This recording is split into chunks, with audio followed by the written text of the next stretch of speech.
Well, welcome back to Good Morning Arkansas, everyone. You may know this by now, but it is a mask up time here in Arkansas. There is a statewide mask mandate.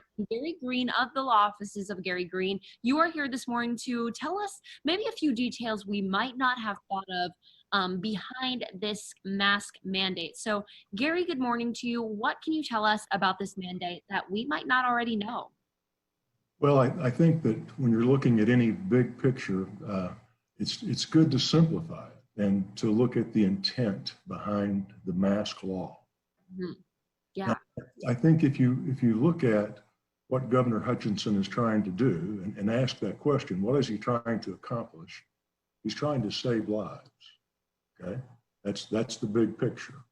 So the next thing that we've got to think about is how do you do that?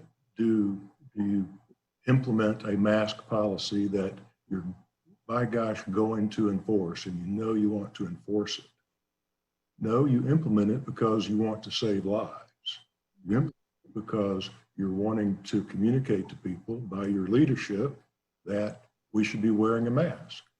So to start off from that intent, I think that then we can cast aside and not be too concerned with how draconian the law is or is not. It's not draconian at all. It's got enough exceptions in it that I can drive a truck through the loopholes. It's got an exception for almost any reasonable person who says that the law would interfere with his health, with her employment, with sports.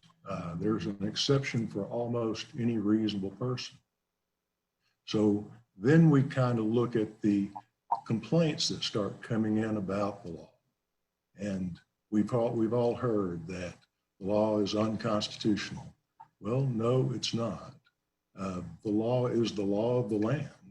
In 1973, our legislature gave our governor the ability to do executive orders, to make proclamations that would be law. And they are law, and it is the law of the land until it's overturned by a court. And I'll even venture to say this, lawyers aren't supposed to guarantee results, but we are hired to predict results. And I predict that when this law is challenged, and I'm sure it will be, it will pass with flying colors because the courts are going to look at why was the law made in the first place. It was made to try to save lives. And when you weigh that, when you compare that with the perceived constitutional violations or the inconvenience that somebody has to go through for wearing a mask, those pale in comparison to the attempt to save lives. Right. I think it's very, very interesting to actually hear your perspective too. Gary, I'm curious about one thing. We've been hearing some law enforcement agencies around the state say that this is not something that they're going to enforce because they do feel like it's an infringement on constitutional rights. What are your thoughts on that and the possibility that law enforcement agencies may not enforce this mandate? Well, the governor has said that we're not suggesting that anybody has to enforce it. We're giving you this tool to use if you like. If you want to be a leader, if you want to communicate to your people that wearing a mask will save lives, then help us to enforce it, help us to get the word out. But no one's making these sheriffs do or not do anything. The law in itself even says that the first infraction is a warning only. The only thing that can happen is a $100 to $500 fine. They can't put you in jail.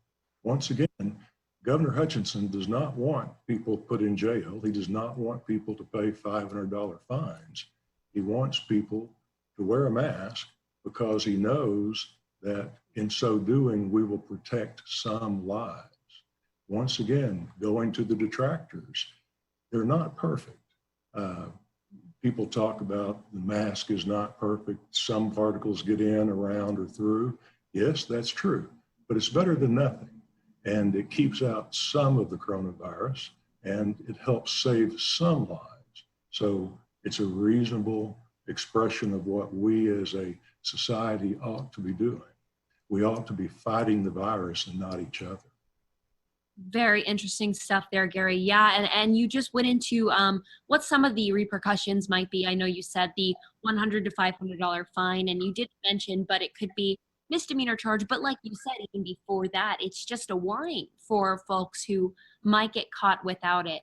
I think my last question I just want to ask you today, Gary, because I think you gave some really valuable insight there, is just besides just the health factor and preventing possible things for each individual.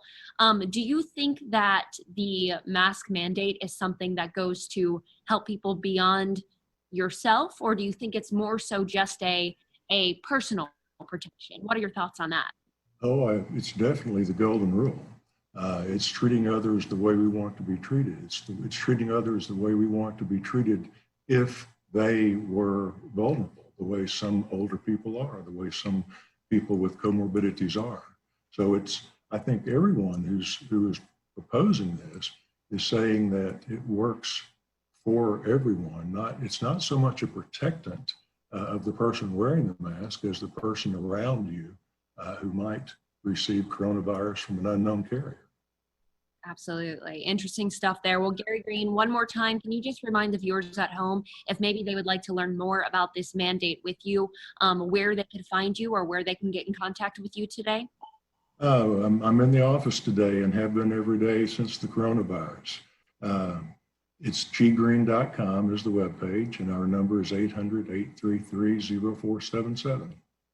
Wonderful. Interesting stuff there. Well, thank you for joining us this morning, and we will have more Good Morning Arkansas on the other side of this break.